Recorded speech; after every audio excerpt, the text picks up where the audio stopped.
এখন আমাদের প্রবল ঘূর্ণিঝড় সিভিয়ার সাইক্লোনিক স্টর্ম মান্থা পশ্চিম মধ্য বঙ্গোপসাগরে অবস্থান করছে।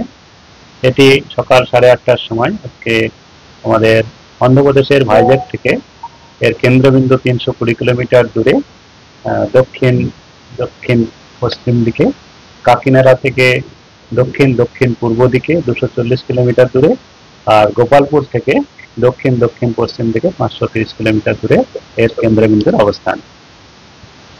এই প্রবল ঘূর্ণিঝড় মান্থা এখন উত্তর উত্তর পশ্চিম দিকে অগ্রসর হবে এবং আজ সন্ধ্যা বা রাত্রির মধ্যে আমাদের অন্ধ্রপ্রদেশ উপকূল, মছলিপট্টনম এবং নাগাপট্টনমের মাঝামাঝি, আমাদের কাকিনাড়ার কাছাকাছি কোনো এলাকায় কোনো একটা উপকূল অতিক্রম করার সম্ভাবনা রয়েছে।